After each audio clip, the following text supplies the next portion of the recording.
falar nessa palestra de uma classe de problemas elípticos não homogêneos no semiespaço, que com condições singulares, que no caso vão ser potenciais singulares ou forças singulares no bordo, e também com nonlinearidades. Então, essa classe de problemas, né, envolve termos desse tipo, né, e é uma classe não homogênea. Bom, esse problema, esse trabalho é um trabalho em colaboração com o professor Nestor, né, Castanheira e Centurion, da professora Nestor Castanheira e Centurion, da Universidade Estadual de Santa Cruz, né, que fica em Ilhéus, no estado da Bahia. Bom, eu vou apresentar aqui primeiro a classe de problemas que eu estou interessado nessa palestra.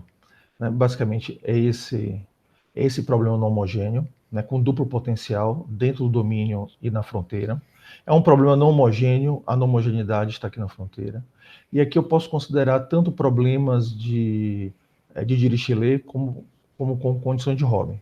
Extrapolando um pouquinho as condições, também é possível considerar problemas de Dirichlet, né? Basicamente aqui é um Robin e um Neumann, mas com algumas, extrapolando um pouquinho uma condição, por exemplo, um B dividindo por B2 e fazendo um B2 para infinito, é possível eliminar também a condição de Neumann e considerar algum termo de Dirichlet, eliminando alguns termos aqui do lado direito, né? Por exemplo, a gente poderia, aí teria que tirar esse termo daqui do potencial, né? Para você não ter uma sobreposição. Ou então, colocaria aqui no lugar desse B2 alguma coisa um pouco mais geral. Mas é possível extrapolar assim, mas aqui eu vou focar realmente no Robin ou no Neumann. Eu vou estar considerando N maior ou igual que 3, porque o resultado que a gente vai apresentar, de fato, também alterando um pouquinho as normas dos espaços, daria para considerar N maior ou igual que 3, mas vocês vão notar que o resultado vai ter a restrição N maior ou igual que 4, mas é por isso que eu estou considerando essa classe de problema com N maior ou igual que 3. Bom, a gente vai usar uma técnica baseada em Fourier, aqui para tratar esse problema não homogêneo no seu plano. Então, vocês vão notar que os índices P e Q, eles são índices inteiros, né? Pela própria natureza da técnica, né? Gostaríamos de tratar índices fracionários, mas a gente vai se restringir a expoentes inteiros, tá bom? Bom, o V1 e V2, como eu já tinha dito, são dois potenciais, né? O V1 é um potencial dentro do domínio, o V2 é um potencial de fronteira, e o G aqui é um termo, eu estou chamando de force term, né? É um termo não homogêneo, né? Uma força agindo na fronteira. Todos esses três termos podem ser singulares pela abordagem que a gente vai considerar, tá bom? Agora, aquelas condições nos As e BIs, né? Basicamente, a gente vai considerar esses BIs, os dois não podem ser zeros simultaneamente, claro, certo? Para você não perder aqui a noção de condição de fronteira, né? Os dois aqui têm uma condição também de sinal, né? Para você controlar o sinal deles, né? Por exemplo, os dois podem ser negativos ou os dois podem ser positivos, né? Mas não trocando o sinal, né? Ok? Bom, e se o B1 for igual a zero, né, ficar só a parte de Dirichlet, aquilo que eu comentava, você tira o potencial aqui para você não ter uma sobreposição de condição. Mas você poderia também pensar em coisas um pouco mais gerais, mas a gente vai, por simplicidade, restringir, né, a esse caso. Quando o B2, se o B1 for igual a zero, você tirar o Neumann, então o V2 aqui, a gente faz o V2 igual a zero, né? Porque senão você passaria o U para o outro lado, né? Botaria o em evidência, aí ficaria, na verdade, um coeficiente aqui com B2 menos V2, né? Aí você teria que realmente tomar mais alguns cuidados. Bom, de fato, esse tipo de problema, né, falando de maneira genérica, né, realmente tem um grande interesse, né? Basicamente, né, tem uma grande de literatura entender como problemas elípticos, né, se comportam, né, tanto em relação às nonlinearidades, tanto em relação à potência, o tipo de nonlinearidade, assim como as influências de potenciais, né, tanto dentro quanto fora, tanto dentro quanto na fronteira, né. Então, assim, existe vocês que são super especialistas, né, em equações elípticas, sabe que você tem uma gama aí de problemas, né, estudando como esses termos influenciam, né, na existência, na multiplicidade, bem como também propriedades qualitativas, né, das soluções, né, simetria e também positividade, etc. Então, eu vou aqui rever alguns problemas, né, nessa direção, que se conectam um pouco com o tipo com a classe de problemas que a gente está querendo considerar, né. O primeiro problema que eu relembro aqui é um problema devido um resultado devido a Shippo, um resultado devido a Shippo, né, de 96, em que ele considera um problema com dupla não linearidade, né, mas sem potenciais, né. E o Shippo, ele mostrou que, considerando esses índices críticos, né, críticos para métodos variacionais, né, então ele conseguiu escrever todas as soluções não negativas, não triviais, certo? Não triviais. Né? Ele considerou N maior ou igual que 3, né? E também trabalhou com A e B aqui, os dois mais iguais que zero. Né? Depois, né, considerando A igual a zero, ou seja, sem não linearidade dentro, ou seja, só não linearidade na fronteira, né? O Hu, né? Ele mostrou, né, que tem solução para o Q menor, né, do que o índice crítico, né? Ou melhor, desculpe, mostrou que não tem solução não negativa para o índice crítico. Porque nesse problema aqui, né, até você olhando o Borrajaev, né, é natural que você tenha solução para potências críticas e supercríticas, né? Então aqui, o Hu, o que ele mostrou, né? Que abaixo do crítico na fronteira, né, você não tem nenhuma solução clássica não negativa, né? E aí depois o Shippo, com A maior ou igual que zero e B igual a 1, né? Quer dizer, o Shippo aqui considerou não linearidade na fronteira e o B igual a 1, né? Ou seja, você não linearidade, ou melhor, dentro do domínio e na fronteira, né? Ele considerou os dois ranges supercríticos aqui, né? Ele mostrou, né, que tem a existência de soluções positivas, né? E assim completando, né? Bom, não chegou a completar porque nesse ponto o Hu ele não considerou não linearidade dentro, né? Mas já chegando no nível de completude do estudo dos ranges aí, quase que completo, né? Porque, se vocês notarem, né, abaixo é para não ter solução, e do crítico e em diante ele mostra que tem solução, né, nesses problemas. Ok? Perdão. Agora, com A igual a zero e também considerando que agora supercrítico, né, também o Arada, né, ele obteve, né, alguns resultados de propriedades qualitativas, né, de fato, análise do comportamento o que eles chamam de expansão assintótica das soluções, né. Já se sabia que tinha solução, né, nos resultados anteriores, então ele fez análise qualitativa aqui das soluções aqui nesse artigo do CVPDI 2014.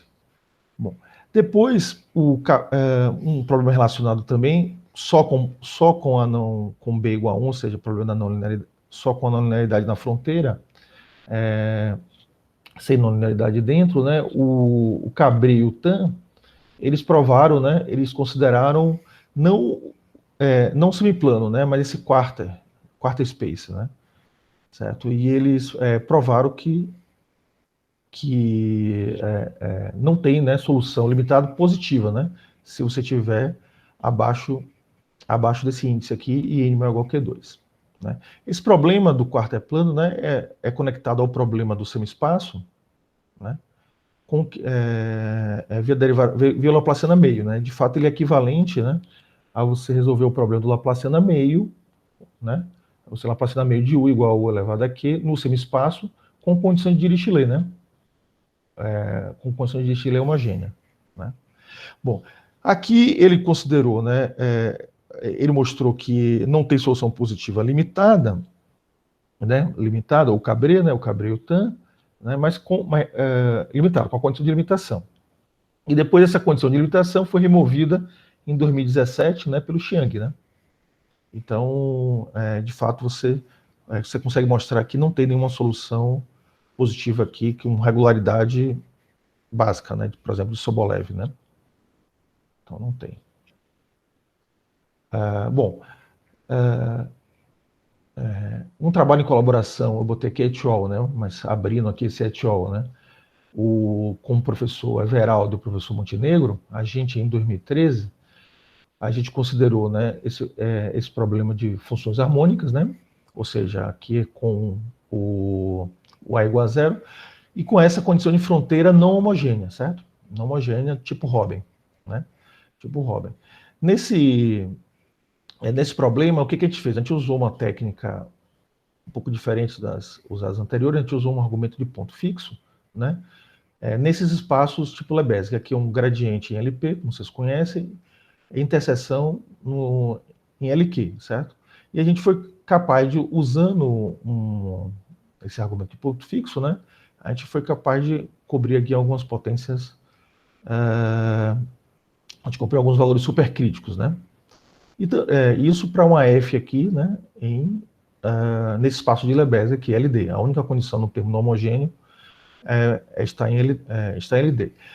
Aí estou destacando que essa condição é uma condição de pequenez em LD, né, na norma desse espaço, mas que permitiria, digamos, algumas normas Sobolev grandes, né? Mas de fato tem uma condição de pequenez aqui, então esses resultados devem ser vistos como um resultado de perturbação não homogênea com dado de fronteira pequeno, né? A gente fez algumas análises qualitativas também desses resultados, né, do comportamento na transição, né, de Robin para Dirichlet, de acordo com o lambda indo para zero ou infinito, né? Que obteve alguns resultados nessa direção. E um ponto aqui também é que esse argumento de ponto fixo, ele te dá um resultado de unicidade, né? Que é de solução desse tipo de problema. E tem uma envolvendo uma norma LP. Então, a princípio, se você comparar com resultados em Sobolev, essa condição em normas, por exemplo, LQ, né? Da unicidade, né? Te permite algum critério, né? Alguma luz sobre a questão da unicidade em problemas desse tipo. Bom, nesse tipo de nos problemas anteriores, né, e nesse problema aqui que a gente trabalhou junto com o Everaldo e com o Montenegro, note que a gente não pode considerar, né, um potencial singular. Particular, falando concretamente nesse resultado aqui com o Everaldo Montenegro. Basicamente porque a gente usou um framework de espaço de Lebesgue e funções homogêneas, né? Elas, tanto dentro do domínio quanto na fronteira, essas funções elas não pertencem aos espaços de Lebesgue, né? Ou, dependendo do alfa aqui, ou ela explode na origem, né, do semi-espaço, ou ela vai explodir no infinito, né? Não tem como fugir disso. Então, o framework usado não permite considerar nem termos homogêneos singulares, nem potenciais, né? Aí, falando um pouquinho de problemas com potenciais ou coeficientes singulares ou termos não homogêneos singulares, né? Eu gostaria de mencionar aqui esse trabalho do Bendel et al., né, do Israel, né, em 2017, né, em que eles analisaram, né, o comportamento da fronteira de soluções positivas para esse problema aqui, né? Esse problema aqui, né, eles botaram uma condição de pequenez, né, nesse potencial, imagina isso aqui é um potencial, mas é um potencial que explode na fronteira inteira, né? É um potencial até que tem a homogeneidade correta, né, do potencial de Hardy, mas ele explode aqui, ele não explode só num ponto, né? Ele explode na fronteira inteira, né? Ele faz com esse xn ao quadrado. Então, o que ele fez aqui foi analisar o comportamento das soluções quando você vai se aproximando da fronteira, né?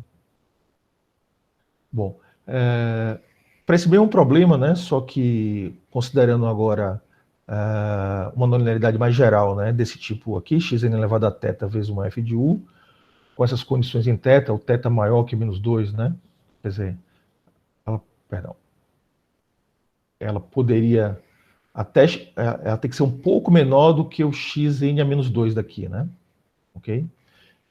E aqui, mas aí ele foi capaz de considerar um mu maior que 1/4, o E, né, ele também analisou o comportamento assintótico das soluções, aqui tanto no bordo quanto indo para o infinito, né? E também analisou com as propriedades de simetria de soluções, né?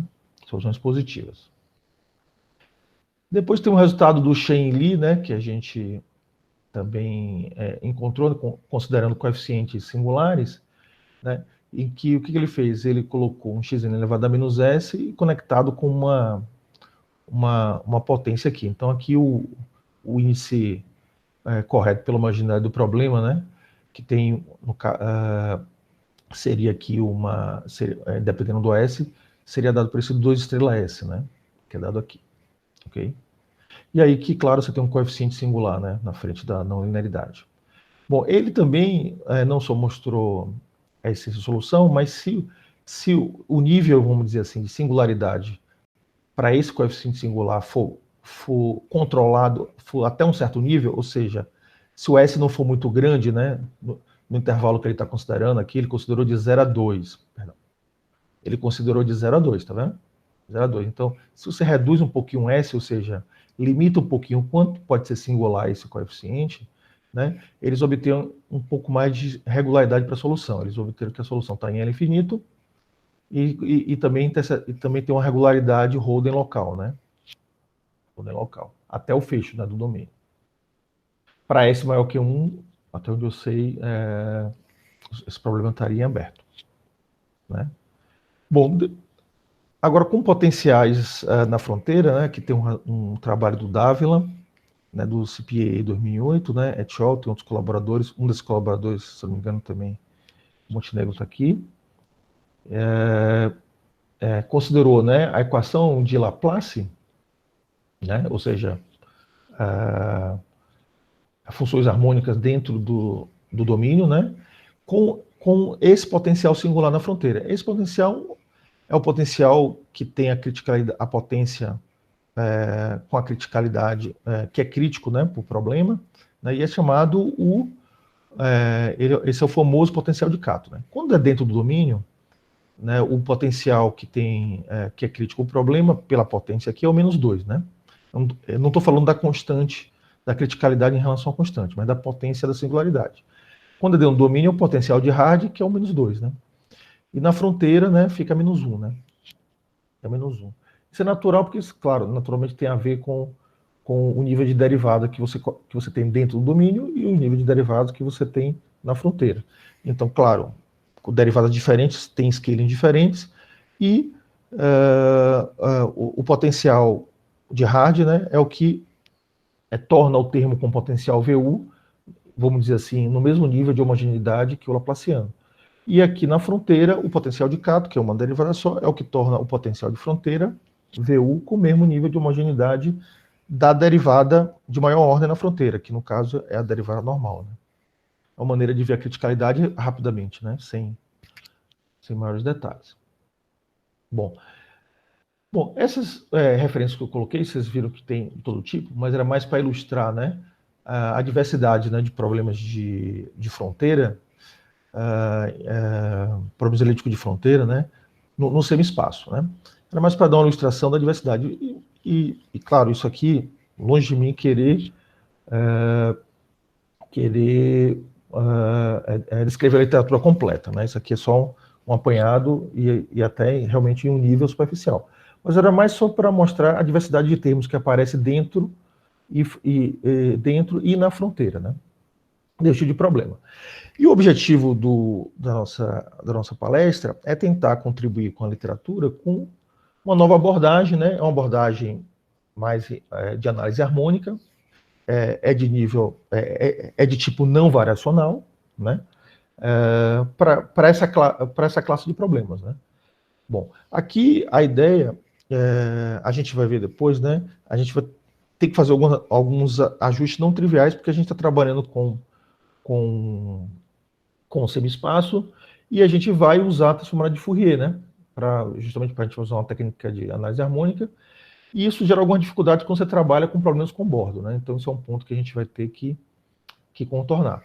Então, basicamente, a nossa ideia é realmente tentar produzir resultados novos, e realmente com essa abordagem que a gente acha que pode dar alguma contribuição aí para a literatura por ser diferente, né? E também por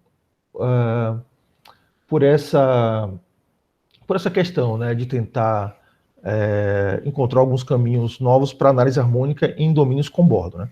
Bom, a gente começa com o RN+, vamos dizer assim, que talvez seja dos domínios com bordos, né, que sejam, cujo bordo é um dos mais simpáticos para tratar. Mas fica, né, a questão se realmente até esse approach que a gente vai considerar aqui poderia ser estendido para outros tipos de domínios, né? Outros tipos de domínios. Bom, então, a ideia seria, a nossa ideia aqui é o quê? É tentar transformar um problema elíptico, né?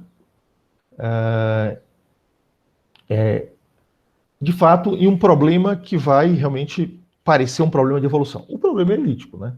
Mas o argumento que a gente vai fazer aqui, a gente converte esse problema destacando a enésima variável, certo? Num problema de evolução.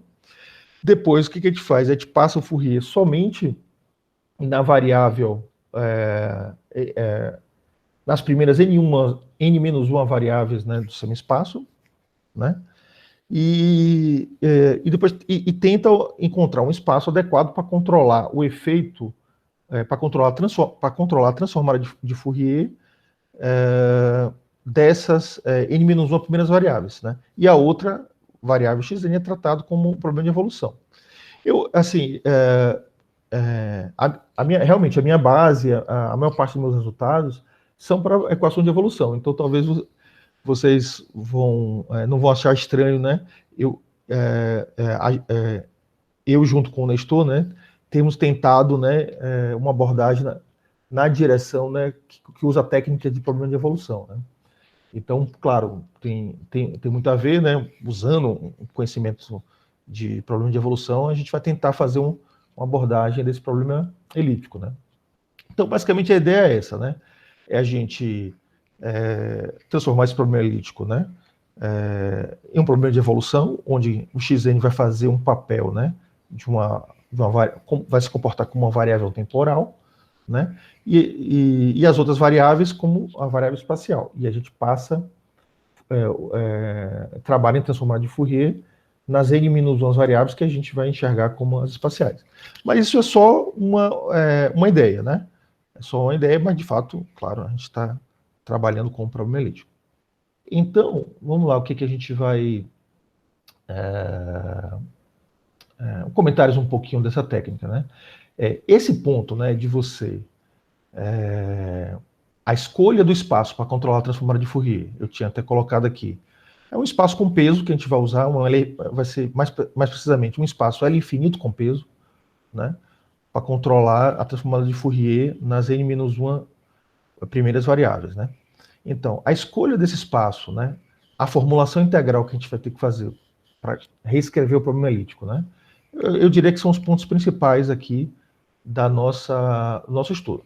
A gente já fez alguns estudos de problemas elípticos usando técnica de Fourier, mas era em todo espaço, né? O ponto aqui realmente era a gente tentar levar isso para, considerando alguns termos, alguns tipos de potenciais mais difíceis também, mas também conseguir tratar problemas com bordo, né, como eu tinha dito.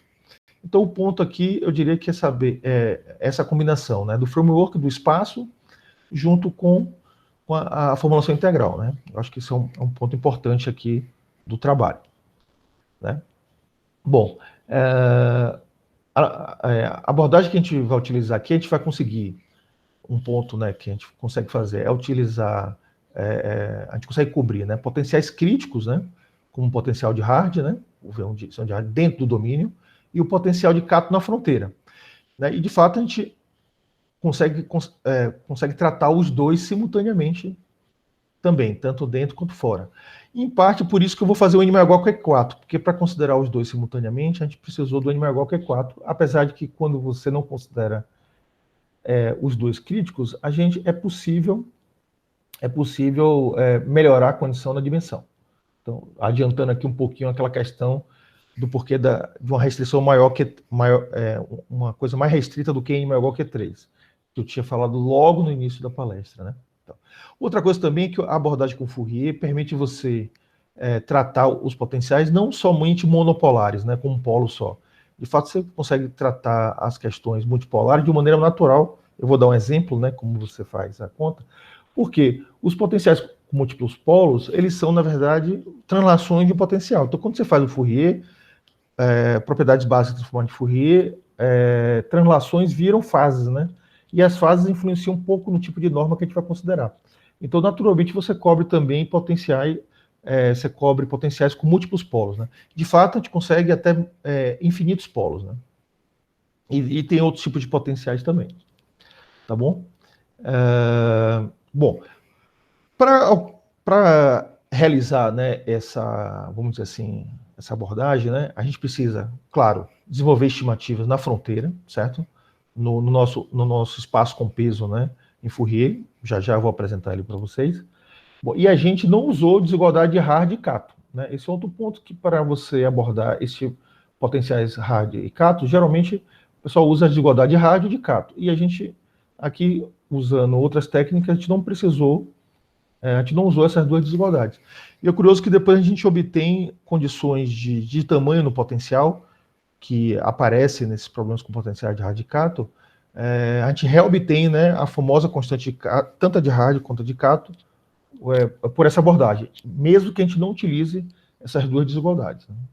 O que acontece na maioria das referências é que, ao usar a desigualdade de Hard e Cato, aí você chega nessas constantes para o lambda, né? Como eu tinha comentado aqui. Ó. Vou voltar aqui rapidinho.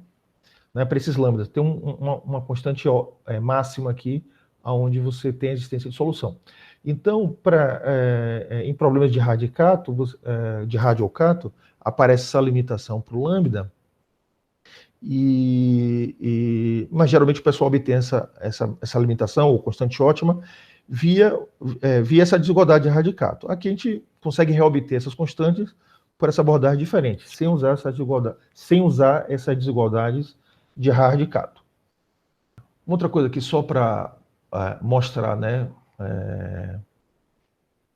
Bom, a gente colocou ali o problema de uma forma geral, com várias constantes, com vários potenciais, mas assim, é legal mostrar um pouquinho, alguns exemplos, né, só para a gente ver um pouco a diversidade dentro daquela classe de problemas que eu mencionei inicialmente. Né? Bom, a gente pode, então, né, com essa abordagem, cobrir, né, problema de fronteira, né, não homogêneos, né, isso é uma coisa que eu estou enfatizando aqui. Sempre, nossos resultados são para problemas não homogêneos, né? Certo? A gente pode usar a condição de Neumann, de Robin, a própria Dirichlet, mas com alguma adaptação, certo? Como eu tinha dito, para Dirichlet tem que fazer alguma adaptação ainda. Né? E o detalhe é que essas condições podem envolver, né, tanto potenciais como termos não homogêneos ou termos forçantes, né, singulares, né? Podem ser coisas fora de LP, fora de Sobolev ou LP, né? Pode ser termos singulares. Bom, outra coisa, né, que como a gente já tinha comentado também, a gente pode cobrir termos não lineares tanto dentro quanto na fronteira, né? Com ou sem potenciais singulares, só para dizer, a gente não precisa do potencial singular. Né? O resultado aqui não depende, a gente não precisa do potencial singular para fazer as coisas acontecerem. Então, os resultados funcionam com ou sem potenciais singulares. Né?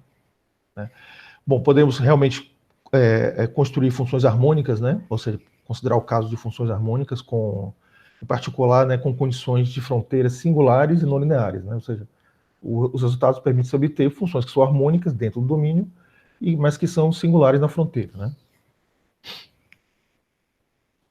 Bem, e alguns outros. Agora, o exemplo que eu destaquei do potencial de Cato, né? Só para ver como a gente chega nele, né? Basta você tomar, por exemplo, naquelas constantes apresentadas do problema, A1, A2 igual a zero, né? Um potencial de dentro igual a zero, por exemplo, se quiser separar, né? B1 igual a 1, B2 igual a zero e o V2 na fronteira, tá vendo? Igual ao potencial de Cato, certo?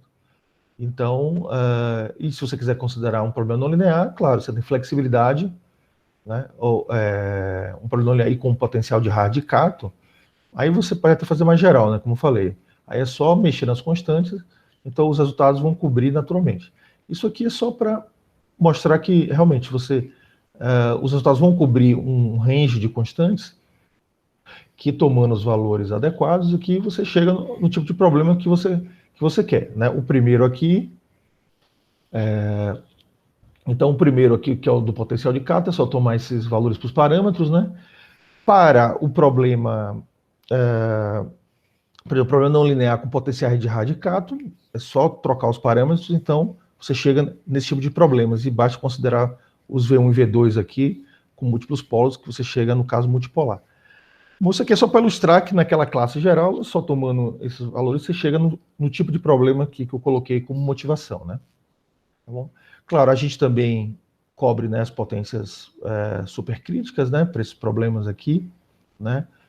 De fato, pode ser duplamente supercrítico, né? Então dá para cobrir sem problema, que de fato, considerando a classe aí de alguns problemas, é esperado que se chegue nessas classes.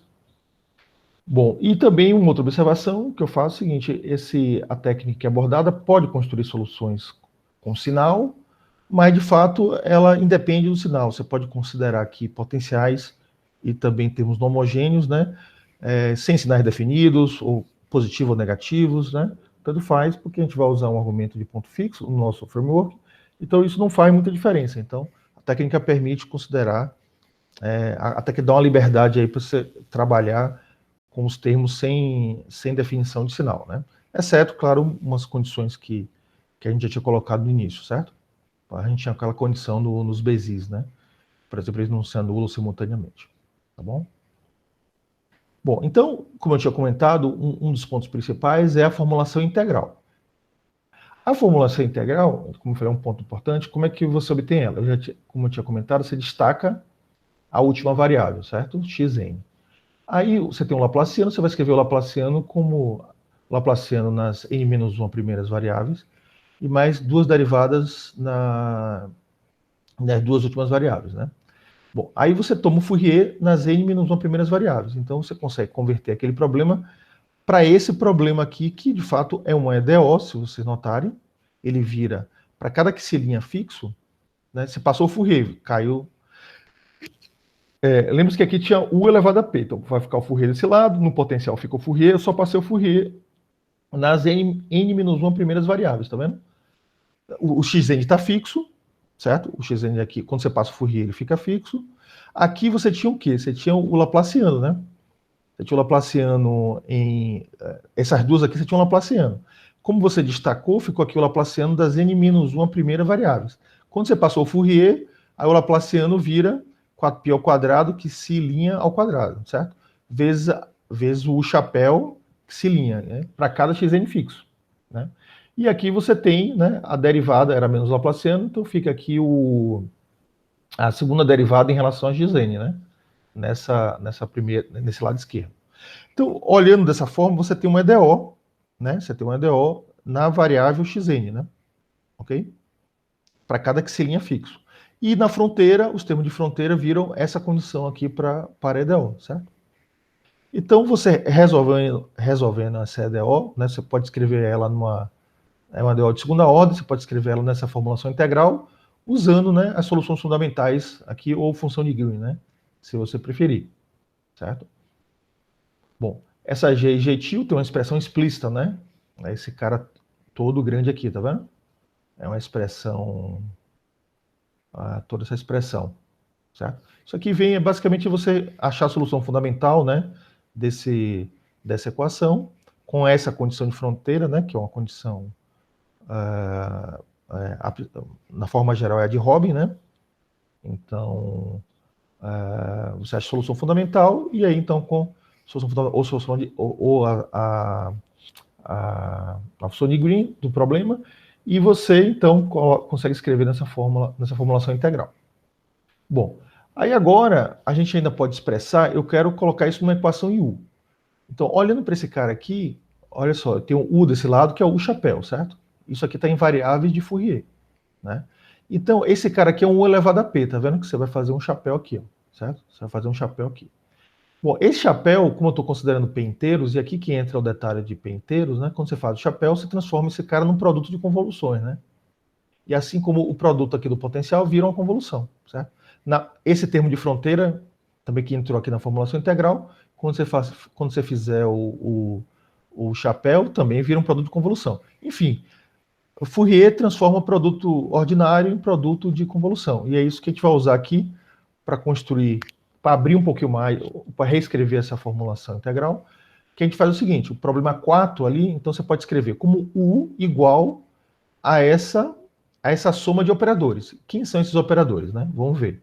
O H1, eles são dados em termos de Fourier, né? Então, o H1 é um operador que em AGU, tal que o chapéu deles é esse cara todo aqui, né? De fato, o H1 é esse, vamos dizer, esse primeiro termo aqui. Esse G é a integral de 0 a infinito desse G multiplicado aqui no A1, U elevado a P chapéu, dt. Então, você separa essas somas aqui, e aí, veja, isso aqui é um Fourier, né? É um Fourier em xilhinha, que você pode formalmente botar para fora da integral, inclusive, né, se você quisesse. Mas deixando ele aqui dentro, esse aqui você pode enxergar como um grande termo, cujo Fourier dele dá isso, certo? E aí, abrindo esse Fourier aqui, fica o produto, né, de convoluções. Então, eu vou escrever esse cara como um operador H1, mas não o H1. O chapéu do H1 é esse cara, né? Então, o que acontece? H1 de U é um operador que é aquilo que eu indiquei. Aí, se vocês verem, é aquela primeira integral, exatamente só com a parte A1 vezes U elevado a P, que eu abri aqui o chapéu na convolução. E o A1, como é uma constante, eu botei para fora da integral. Tá bom? Bom, o termo do potencial, do V1, o potencial dentro, né? Voltando aqui, é só multiplicar essa função de Green G por esse cara daqui, né? Então, como é que vai ficar? Abro esse cara com uma convolução. Então, eu estou dizendo que o operador, esse L modificado, L índice V1, que é o referente ao potencial V1 chapéu, o chapéu dele, eu estou definindo, né, no sentido de distribuições, que ele é essa integral aqui, certo? Nessa linguagem de Fourier. Nada me impede de fazer isso, certo? Bom, claro, eu estou posso fazer isso de distribuições ou formalmente, né? E depois você encontrar os espaços certos onde essas igualdades vão fazer sentido, né? E onde esses operadores vão estar bem definidos. Bom, então, a princípio, isso aqui são contas formais, né? Para derivar a formulação integral. E aqui você tem os outros operadores que são definidos de maneira similar. Só vou destacar aqui agora o referente ao potencial na fronteira, que é o V2, que ele aparece aqui, né? E aí, similarmente, o que acontece? O Fourier aqui vai ficar V2 convoluído com U, ele multiplicado por essa G-til agora e integra, né? Só que aqui na fronteira age o G-til, né? Certo? Então, o que acontece? O chapéu dele, sem integral, aqui na fronteira é sem integral. Integral só para os termos de fronteira. Então, fica o G-til vezes ele, passa o chapéu, fica V2 convolução da U.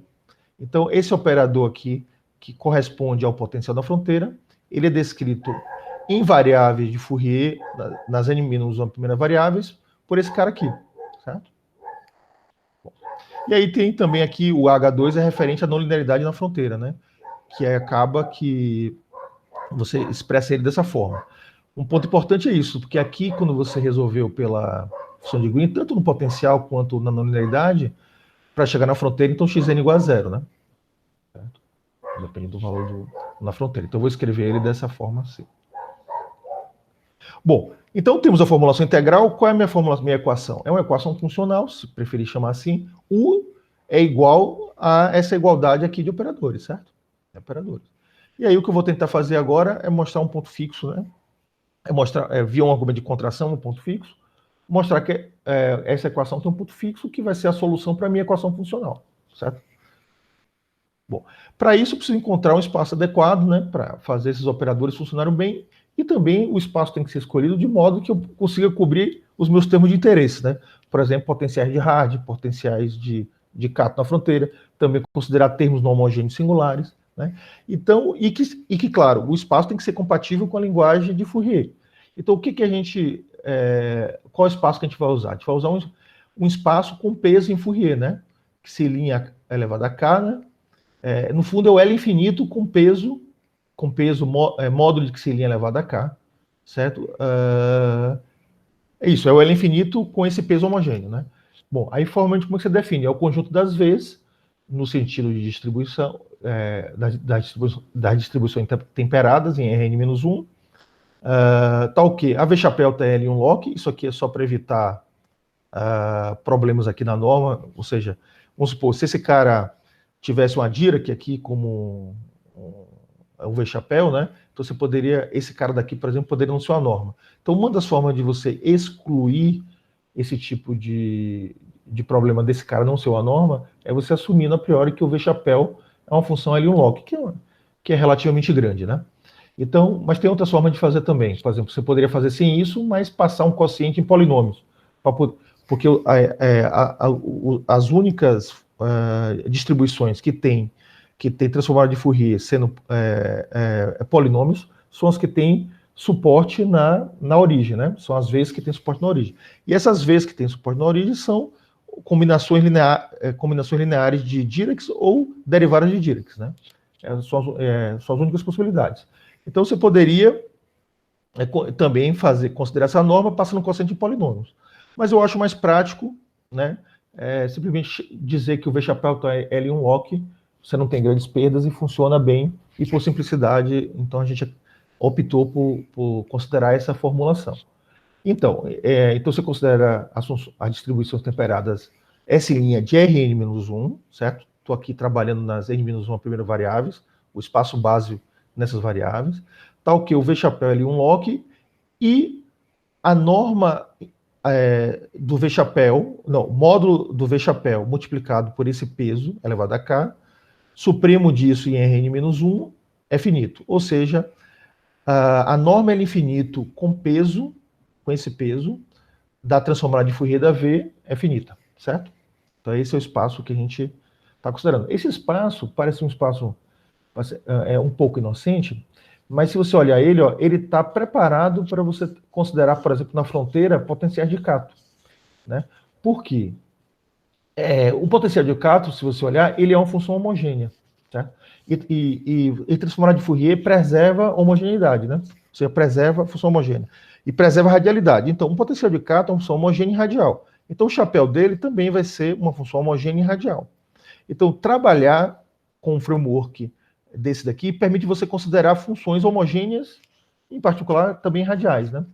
Certo? Então você consegue cobrir potenciais de Cato. Claro que não para todo K. Tem que escolher o K adequado para os potenciais, né? A gente vai usar um K para a solução, outro K para o potencial, mas eu só queria enfatizar que espaços desse tipo, em uma análise preliminar, já mostram que o potencial que o espaço tem para conseguir cobrir potenciais singulares, né? Justamente por isso que eu falei, né? O potencial de Cato é uma função homogênea, Fourier de homogênea é uma função homogênea, e transformada de Fourier de funções radiais é radial. Então, o Fourier de um potencial de Cato é alguma coisa homogênea e radial. Só tem que ver a potência lá. E aí, dependendo da potência, a gente vai cobrir, então, o potencial de Cato. E, similarmente, também, se trabalha assim no domínio, a gente cobre também o potencial de rádio, né? Bom, a norma nesse espaço, uma norma natural, claro, já está aqui, né, construída dessa forma, né? É justamente o supremo, né, do peso multiplicado pelo módulo da transformada de Fourier, ou seja, a norma é infinito com peso, né? Essa vai ser a norma no nosso espaço. Bom, agora, para estudar a equação, aí relembrando que a equação tem a variável xn ainda. Aqui a gente está pegando só no bordo. Então, para a equação, a gente precisa considerar alguma coisa para o xn. A gente vai considerar, a princípio, x limitado em xn, né? Ou seja, funções contínuas, fracamente já vou explicar aqui o que é isso, e limitadas em xn, certo? Com valores nesse espaço que eu estou chamando de PMK, certo? Esse espaço, ele é um conjunto, né, de funções, agora, como eu falei, funções limitadas, certo? Ou limitadas, com valores no PMK, certo? Ou seja, desse intervalo zero infinito no espaço PMK. E esse W, que é um tipo de continuidade fraca, significa o quê? Que em relação ao xn, as soluções são fracamente contínuas em S'. Ou seja, se você pega a variável xn, aí faz um xn convergir para um certo valor, então funções nesses espaços vão convergir fracamente em S', certo? Em S', ok? Então, a gente tem uma noção de continuidade fraca aqui nesse espaço. Bom, e a norma que a gente considera nesse espaço XK, e ele é bana aqui com essa norma, é você primeiro calcula a norma PMK nas x' primeira variáveis, que é essa norma de Fourier, né? Isso para cada xn fixo, e depois você calcula o supremo para xn maior que zero. Okay? Ou seja, você está considerando aqui, em relação à variável xn, funções limitadas com valores no espaço PMK. Certo? Bom, então esse é o framework que a gente vai trabalhar, mas antes de seguir, é importante comentar que esse tipo de espaço, PMK, com essa linguagem de Fourier, eles também aparecem, por exemplo, na literatura de equações de evolução de Navier-Stokes, né? É um espaço que já foi bastante utilizado, né? Então é uma coisa que também cabe mencionar, né? Então aqui tem os trabalhos do Kret, do Cart e do Canone, né? Tem um trabalho também, agora me fugiu, né? Um pessoal que fez um trabalho estocástico, agora realmente me escapou o nome, que até fizeram primeiro do que o Canone e o Kert, né? Que usaram primeiro, né? Enfim, é um espaço que já foi bastante utilizado aqui no contexto de equações de evolução. Bom, então, definido esses frameworks, a gente vai tentar estudar aquela equação funcional, né, nesses espaços e construir soluções para o problema, né?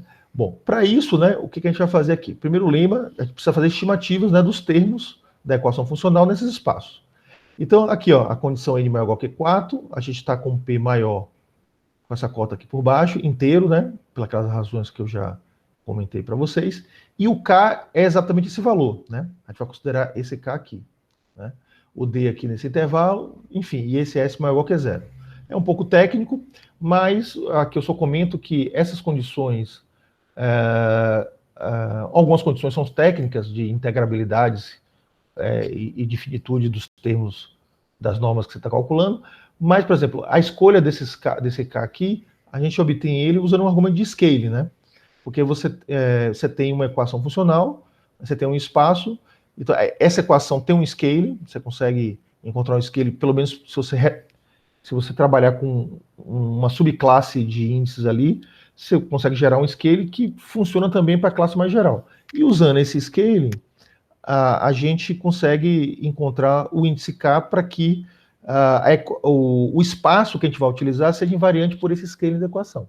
Então a gente usa um argumento de scaling aqui para determinar esse K, certo? Bom, então, com essas condições a gente obtém a seguinte estimativa, né, que aquele operador H1, que, só relembrando, é o operador da não linearidade dentro do domínio, né? A gente consegue mostrar que a norma no XD, eu sei que não é uma coisa que aparece muito, então vou voltar aqui só para te relembrar. Ó, o XK é essa norma daqui, então você consegue mostrar essa estimativa da diferença do H1 em U para o H1 em V, a diferença dos dois, você consegue estimar como uma constante K1 de D, né, que depende só do D ali, e por esses termos aqui envolvendo as normas da U e V, né, vezes a diferença da U menos V. Isso é o tipo de estimativas clássicas para você poder fazer uma contração, né? Você estima a diferença dos operadores, tentando controlar elas pela diferença da U e da V, né? A ação dos operadores em uma vez você controla pela diferença. Então, claro, você para ter uma contração, você vai ter que também controlar isso aqui usando condições de tamanho, né? Então você obtém uma contração. Mas aqui tem essa estimativa geral primeiro que a gente obtém. Um segundo lema que você precisa também fazer é estudar os potenciais. E aqui o potencial de Hard, né? Dentro do domínio, a gente consegue a seguinte estimativa, que o operador lá funcional, né? Que veio do potencial, você consegue controlar ele pelo tamanho do potencial, nesse espaço x índice n-3, né?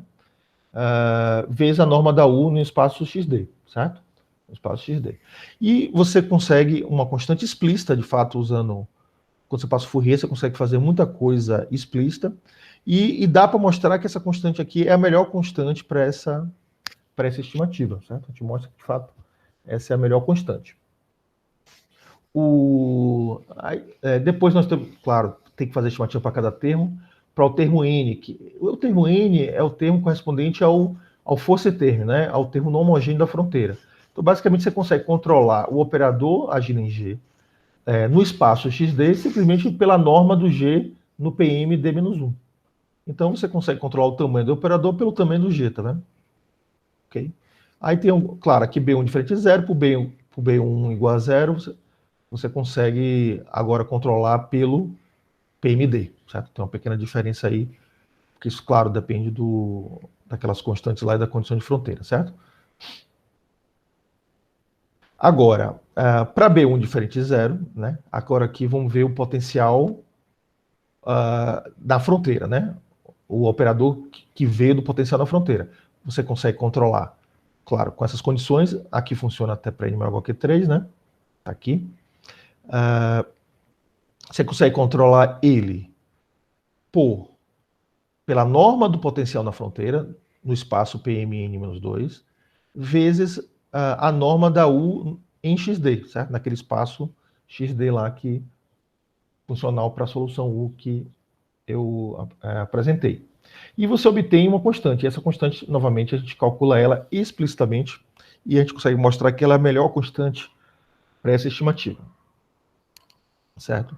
Bom, e aqui, mais um leminha, a gente também agora para o operador H de 2, aí lembrando que o H de 2 é o operador funcional que foi gerado via aquela formulação, né? Ele foi gerado pela não linearidade na fronteira. Então você, com essas condições, aqui também tem um K, né? Não é à toa esse K, e aí veio do scaling também, para funcionar tem que ser um K que torne as normas invariantes pelo scaling. Então você obtém que a diferença, o potencial, ou melhor, o operador agindo em U menos o operador agindo em V, né? Você consegue controlar ele pela diferença de U e V. Ou seja, é outro tipo de estimativa que é importante para você fazer um argumento de contração, contanto que você consiga controlar esses termos aqui com alguma condição de tamanho, certo? Aí só notando que essas condições de tamanho vão acontecer nas normas desses espaços XK. E esses espaços XK, eles envolvem aquelas normas do PMA, que note que eles podem ser uma condição de pequenez neles, mas essas condições de pequenez permitem coisas grandes em Sobolev, né? Que são espaços que têm uma norma diferente ali e você consegue construir soluções Sobolevs grandes. Então, é uma condição de pequenez? Mas dentro dessa norma fraca, né? Então, uma condição de pequenez numa norma fraca pode permitir coisas grandes, né? Vamos dizer assim, essa é a ideia.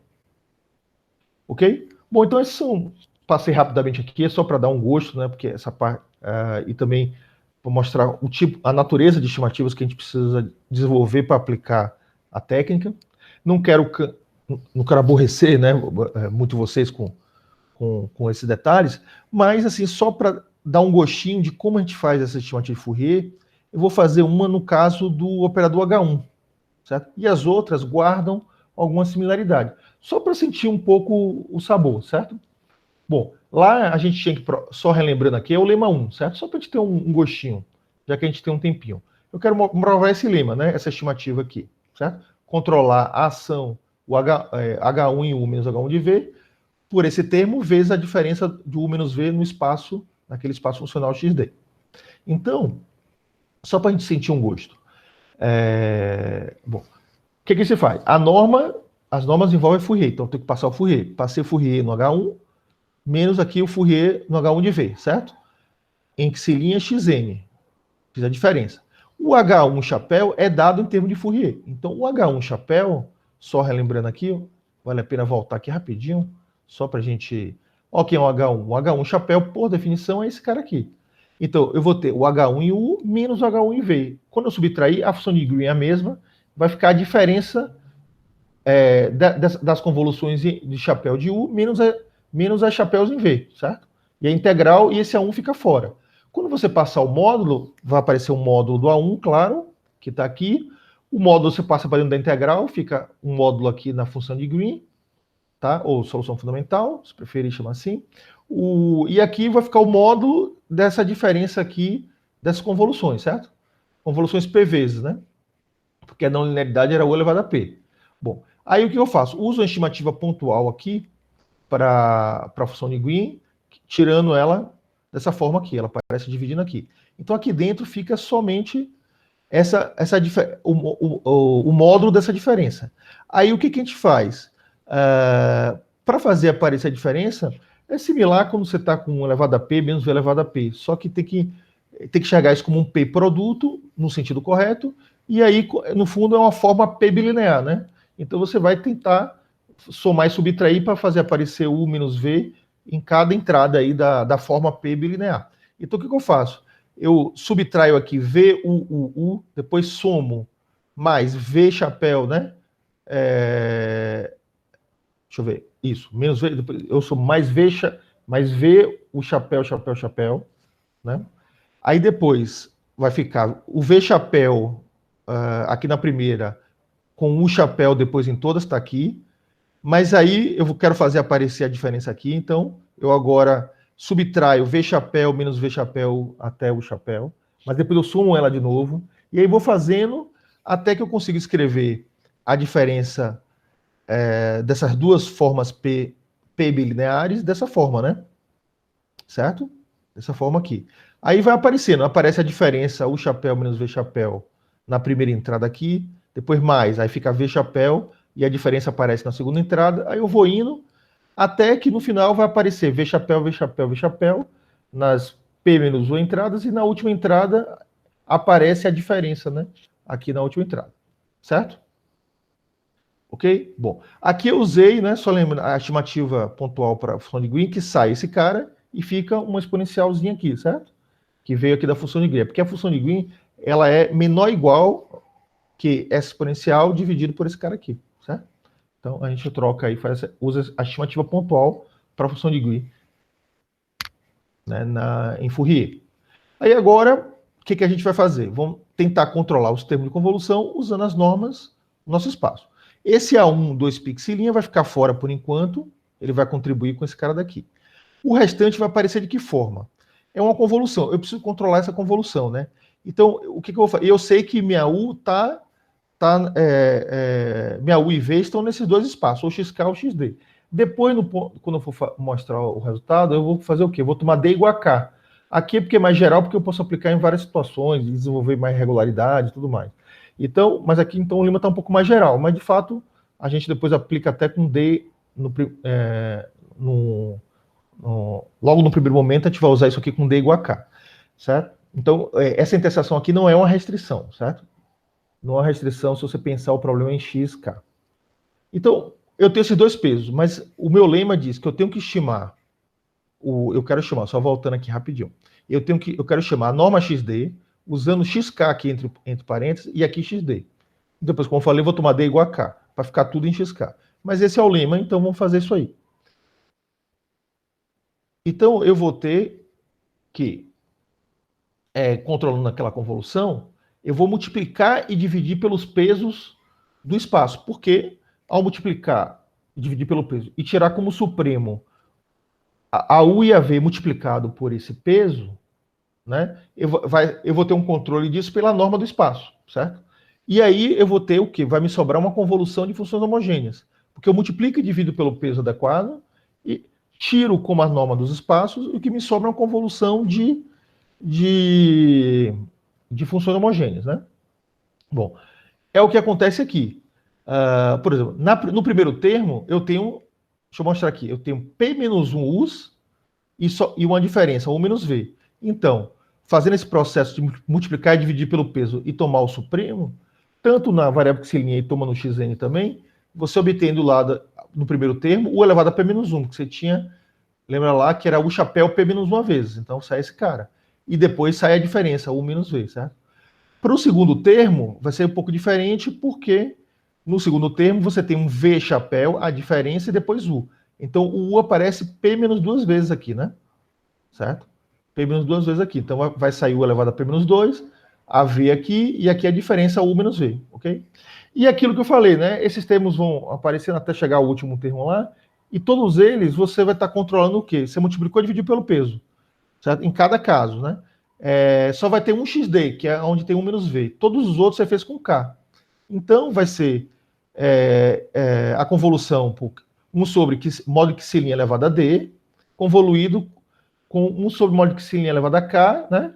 P menos 1 vezes, né? Porque sempre aparece esse cara aqui, ó, P menos 1 vezes, né? O D aparece só aqui, uma vez só. E isso tudo saiu, essa diferença, né, que estava aqui, esse módulo, essa diferença é estimado por isso, e ficando somente esse termo aqui, que veio da estimativa da função de Green, que ele aparece como integral aqui, ó, certo? Bom, essa convolução aqui, aí para resolver ela, você usa um lema de convolução de funções homogêneas, então, um lema aí de análise harmônica. Você faz essa convolução e você obtém exatamente esse cara aqui, ó. Convolução de funções homogêneas dá uma função homogênea, e precisamente desse cara, e mais ainda, você consegue fazer isso com uma constante explícita, juntando com as outras aqui, você obtém um K1 de D, que você obtém explícito também, certo? E claro, tem um termo que vem aqui dessa integral, ok? Agora, note que esse termo daqui, essencialmente, é um polinômio de grau P-1, nas variáveis norma de U e norma de V. E é bem conhecido que esse termo aqui é menos de uma constante, também explícita é possível. Você consegue estimar pelas maiores potências, né? Multiplicado por uma constante que sai até explícita, né? Sai até explícita. Isso aqui, você faz um teorema do valor médio, você consegue obter isso aqui, tá bom? E pronto. Então, a gente chega nessa estimativa. Aparentemente, parece uma coisa indigesta, né? Mas o que acontece quando você soma todos esses termos daqui, você obtém exatamente o D, né? Vai ter um cancelamento. Isso não é à toa, isso tem a ver com a análise de scaling, porque as equações e as estimativas de ambos os lados estão balanceadas. E esse termo homogêneo, em um certo sentido, está carregando a homogeneidade das estimativas e também também da equação. Está conectado com a homogeneidade da equação. Como a gente balanceou tudo via o scaling, então essa potência aqui vai sair com o grau correto, né? E faz um cancelamento aqui pela definição do K e tudo mais. Isso sai com o valor correto, que é o valor D. Então, o que acontece? Vou voltar aqui. Então, essa potência aqui, essa potência aqui cancela e vira o D. Você, então, joga ela para o outro lado, calcula o supremo multiplicado pelo D, depois calcula o supremo xn. Então, você vai obter a norma xd do lado esquerdo, né, estimada por essas potências aqui. Bom, com essas estimativas, então, a gente chega no teorema, que aí aqui tá só umas condições técnicas para você. Essencialmente você tem as estimativas e você quer fazer a contração. Como a gente viu, tem um termo não linear ali nas estimativas. Essas condições, essencialmente, são para você permitir a contração naquelas estimativas, né? Então, sob essas condições, aí vai aparecer uma condições de tamanho no potencial e no termo não homogêneo. Mas, como eu falei, são condições de tamanho nesses espaços com normas mais fracas que permitem coisas grandes, né, nos espaços clássicos de Fourier também. Então, esse é um ponto a se destacar. Então, a gente realmente obtém, né, com isso, com essas condições, um resultado de existência e unicidade, né, para aquela nossa equação funcional, né, no nosso espaço U de xk, tá bom? A gente obtém. Ok? E, assim, essa nossa solução parece uma solução fraca, de fato, a princípio é uma solução fraca, mas ela tem alguma regularidade, né? A gente consegue mostrar que para cada xn fixo, de fato, a nossa solução ela está na soma do L infinito com L2, certo? Ela está na soma do L infinito com L2. Então essa nossa solução não é só uma distribuição, ela é uma função mensurável, né? A gente consegue mostrar isso, tá bom? E então, assim, aqui só são algumas observações técnicas, mas muitas delas eu já comentei. Só observo que a gente consegue, com essas condições desses espaços, cobrir os dois potenciais, tanto de Cato tanto de Hardy quanto de Cato. E a gente consegue também cobrir o multipolar, né, com a condição de tamanho na soma das amplitudes dos potenciais, né?